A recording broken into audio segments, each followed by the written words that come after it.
A pessoa que queixa, a pessoa que lamenta, ela sente-se no direito de ter algo diferente.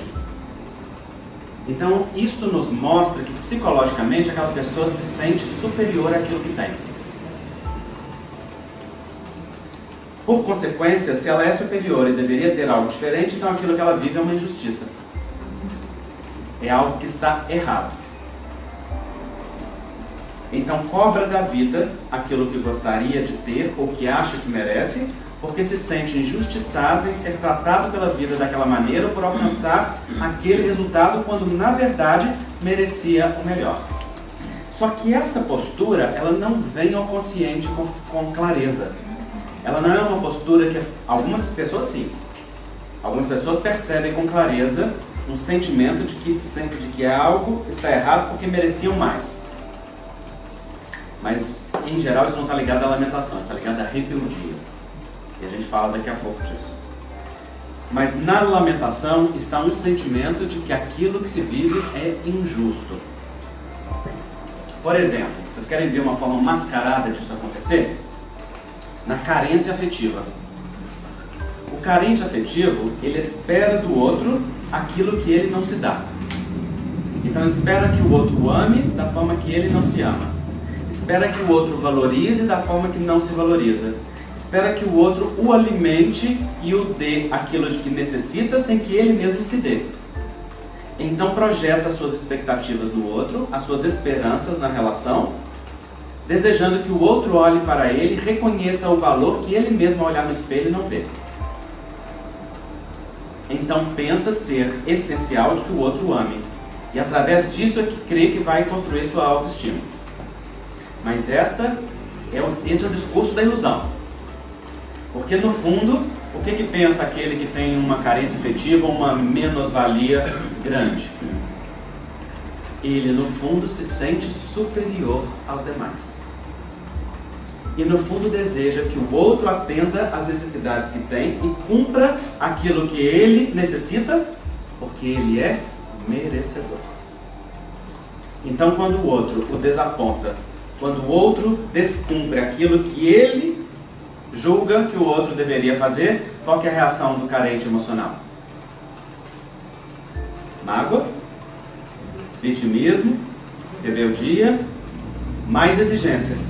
Porque é uma postura quase como se dissesse assim: como é que você ousa fazer aquilo, como que você ousa não fazer aquilo que eu queria? Como é que você tem coragem de me abandonar?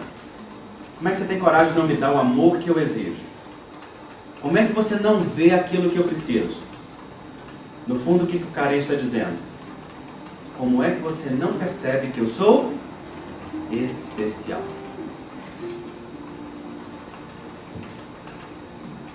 Então esta é uma forma oculta, mascarada da superioridade, projetada numa menos-valia, num sentimento de inferioridade, que exige. E por que o carente faz isso? Porque ele não olha para a própria beleza. Não tem gratidão por aquilo que tem e por aquilo que é. Não olha para a sua fonte com a riqueza que necessita. Então não se ama. Ao não se amar e ao não se valorizar, verdadeiramente como é, mas trazendo dentro de si um sentimento de grandeza autodeclarada, autoimposta, conferindo-se valores que não tem e direitos que não possui, exige que isto seja ofertado pelo outro. E sobrecarrega as relações, porque nenhuma relação sobrevive à carência afetiva. Não sobrevive porque aquela demanda que é projetada sobre o outro, ela é claramente uma demanda abusiva. O processo da carência afetiva é um abuso emocional. Aquele que projeta sobre o outro a sua carência, abusa do outro. E então o outro se sente violentado. A consequência é que esse movimento é de afastamento. Não pode subsistir um relacionamento a dois baseado na alegria da convivência e na saúde do relacionamento quando está sustentado em um processo desta natureza. Em um indivíduo que não reconhece a própria beleza, que não vê sua própria riqueza, mas que se sente grande e exige que o outro atenda-o de acordo com as suas necessidades, projetando sobre o outro o abuso de uma exigência comportamental que está além da capacidade do outro dar. E aí é muito frequente que, como este comportamento é de abuso, o carente atrai alguém que é o quê? Abusivo. Como ele abusa, inconscientemente atrai alguém que se torna abusivo emocionalmente. Então, qual é a dinâmica que frequentemente se estabelece aí? Uma submissão psicológica, uma submissão afetiva com um controle. Então, frequentemente, são casais formados por submissos e controladores. O controlador está no outro polo, no outro movimento da não fé, da não confiança. Então, no movimento do controle, é uma necessidade de estabelecer um domínio. A dinâmica dentro do controlador é: eu não acredito na vida, mas como sou grande, eu dou conta das situações. Então, se as situações se guiarem conforme eu quero, como eu exijo, como eu determino, então tudo vai estar bem. Vocês vejam a lei de afinidade e a lei de sintonia.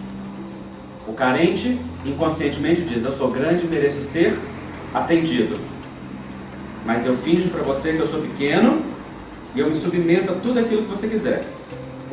O controlador se sente pequeno e finge que é grande, e se coloca diante do carente dizendo: eu dou conta, confia em mim que eu faço aquilo, que eu tenho aquilo que você precisa. No fundo, um se sente grande, se faz de pequeno, o outro se sente pequeno, se faz de grande. Nenhum dos dois olha para a própria grandeza e para a própria beleza. Então, este movimento de exigência, este movimento de lamúria da existência, ele nos conecta ao vazio. E ele está conectado a falsos sentimentos interiores. De onde vêm esses sentimentos? Eles vêm do nosso passado existencial, das experiências transatas que nós tivemos. Eles vêm da nossa história presente. Vamos pensar no nosso passado espiritual. Por exemplo, é muito comum que espíritos que viveram experiências de grandeza no passado vivam na existência o movimento inverso. Então, por exemplo, quando eu digo grandeza aqui, daquele pseudo-poder, a grandeza dos cargos, a grandeza dos títulos, a grandeza das posições sociais, do poder.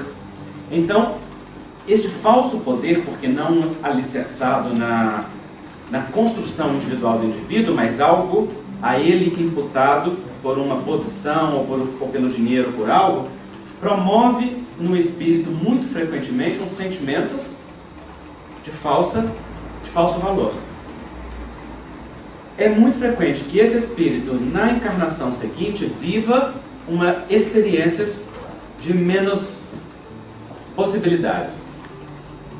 Então saia do polo oposto, do polo da grandeza, e vivencie experiências de falta, experiências de abandono afetivo, experiências de luta pela existência, para aprender a consolidar na alma os valores reais.